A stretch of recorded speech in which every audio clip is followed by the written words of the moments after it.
மின்மினி தமிழர்களுக்காகவே வந்தாச்சு முதல் hyper local social media app. உடனே டவுன்லோட் பண்ணுங்க. திரு எம்ஜிஆர் நம்பி அவர்கள் நம்மோடு இணைந்திருக்கிறார். சார் வணக்கம். விஜய்க்காக முதல்ல கட்சி தொடங்கினது நீங்க தான். 2017 காலகட்டங்கள்ல இருந்தே அதற்கான பணிகள் இருந்தீங்க. இப்போ விஜய் முழுவதுமாக ஒரு கட்சியை தொடங்கி இருக்கிறார். அன்னைக்கு நீங்க பதிவு பண்ணப்போ அந்த பெயர் இல்லைன்னா விஜய் தரப்புல இருந்து விளக்கம் கொடுக்கப்பட்டது. அப்போ விஜய் அரசியலுக்கு வருவாரா மாட்டாரான்ற கேள்வி எல்லாம் இருந்தது. இப்போ விஜயுடைய இலக்கு கிளீனா இருக்கா?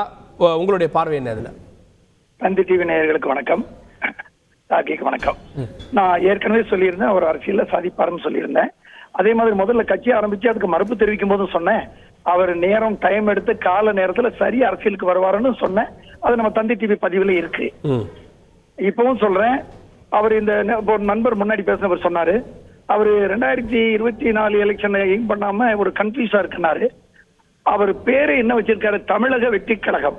தமிழகத்தை முன்னிறுத்தி மட்டும்தான் அவர் வச்சிருக்காரு. சோ அவர் 2026 தான் வருவாரு. இப்போ இந்த நேரத்துல பாராளுமன்ற தேர்தல் நேரத்துல இந்த கட்சியை அறிவிக்கிறதுக்கு காரணம் என்னன்னா, இது ஒரு அட்வர்டைஸ்மெண்ட் மக்கள்கிட்ட போய் சேர்ந்துடும் இந்த தேர்தல் நேரத்துல. அத மனசுல வச்சுதான் அவர் பதிவு பண்ணியிருக்காரு. இப்போ அந்த அறிக்கைகளும் அது மாதிரி தான் தயார் பண்ணி விட்டுட்டு இருக்கிறாரு.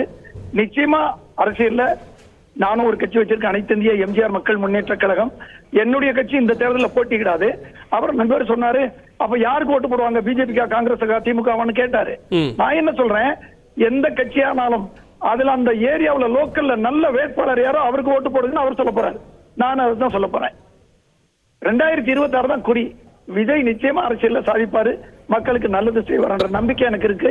அவரோட இணைஞ்சு நானும் பணியாற்றுன்ற நம்பிக்கை எனக்கு இருக்கு. ஓகே. இப்போ விஜய் அந்த கட்டமைப்புகளை வலுப்படுத்துவதற்கு தான் 26 வரைக்கான ஒரு டைம் அப்படின்றாரு. ஏன்னா ஆட்கள் நியமிப்பது, பொறுப்புகள் போடுறது அப்படின்றது. இந்த கட்டமைப்பு ரீதியா எப்படி இருக்குன்னு நினைக்கிறீங்க விஜய் மக்கள் இயக்கம், தமிழக வெற்றி கழகம்? தமிழகத்துல ஒவ்வொரு கிராமங்களையும் இப்போ தலையெடுத்து நிக்குது சார். இப்ப அவர் இந்த கட்டமைப்புகள்லாம் ஆரம்பிக்கும் போது ஆட்டோமேட்டிக்கா அந்த கட்சிக்கு நல்ல ஒரு வலுவான ஒரு உறுப்பினர்கள் சேருவாங்க. எதிர்பார்த்ததை விட அதிகமா சேருவாங்கன்னு நினைக்கிறேன். எடுத்த எடுப்பிலேயே அவருக்கு உறுப்பினர் சேர வாய்ப்பு இருக்கு. அவருடைய கொள்கைகள் திட்டங்கள் அடிப்படையில 2026 அவரு முதலமைச்சரா வருவாரா, ஆட்சியை படிப்பாரா அப்படின்றது அவருடைய திட்டங்கள்ல இருக்கு. இன்னும் நான் அவர்கிட்ட கலந்து பேசல.